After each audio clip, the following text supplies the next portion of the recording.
भारत की Pinaka multi barrel rocket launcher का विदेशों में भी डंका, आर्मेनिया को भेजेगी पहली खेप। भारत ने रक्षा निर्यात में ऐतिहासिक छलांग लगाई है। रक्षा मंत्री राजनाथ सिंह ने रविवार को नागपुर स्थित एक फैसिलिटी से आर्मेनिया के लिए पिनाका गाइडेड रॉकेट सिस्टम की पहली खेप को हरी झंडी दिखाई।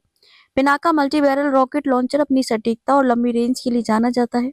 इसके कई वेरिएंट 75 किलोमीटर तक के टारगेट को भेज सकते हैं, जबकि हालिया टेस्टेड वर्जन की रेंज 120 किलोमीटर तक पहुंच चुकी है। ये सिस्टम भारतीय सेना की ताकत बढ़ाने के साथ साथ अब विदेशी खरीदारों की पहली पसंद बन रहा है। भारत का रक्षा निर्यात नया रिकॉर्ड बना रहा। रक्षा मंत्री राजनाथ सिंह ने इस मौके पर कहा कि solar defence and aerospace limited की फैसिलिटी में बने पिनाका मिसाइलों का निर्यात शुरू हो गया है। यह भारतीय रक्षा उद्योग की मजबूती को दिखाता है। उन्होंने जोर देकर कहा, भारत अब सिर्फ आयातक नहीं रहा बल्कि तेजी से निर्यातक बन रहा है। 10 साल पहले भारत का रक्षा निर्यात 1000 करोड़ रुपए से भी कम था।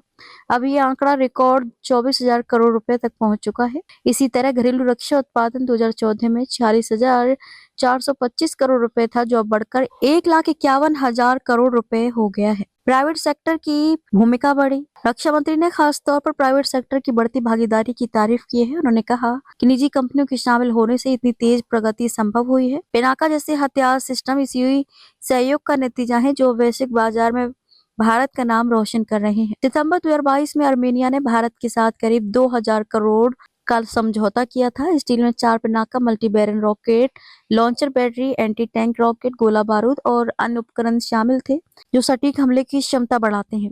इस डील के तहत पहले अनगाइडेड पिनाका सिस्टम की डिलीवरी जुलाई 2023 में शुरू हुई और नवंबर 2024 तक पूरी हो गई। अब पहली बार गाइडेड पिनाका रॉकेट की खेप नागपुर से रवाना की गई है। ये आर्मेनिया के लिए एक महत्वपूर्ण कदम है। पिनाका में कितना हुआ है बदलाव। शुरुआत में पिनाका की रेंज 37.5 किलोमीटर थी। समय के साथ इसमें लगातार सुधार हुआ।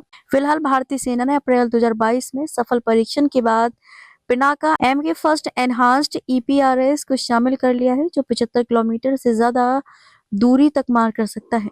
दिसंबर 2025 में 120 किलोमीटर रेंज वाले नए रॉकेट का सफल परीक्षण हुआ। ये रॉकेट मौजूदा लॉन्चर से ही दागे जा सकेंगे, जिनकी मौजूदा क्षमता 40 किलोमीटर है और 75 से अधिक किलोमीटर है। सेना अब लगभग 2500 करोड़ रुपए की एक बड़ी खरीद प्रस्ताव पर विचार कर रही है।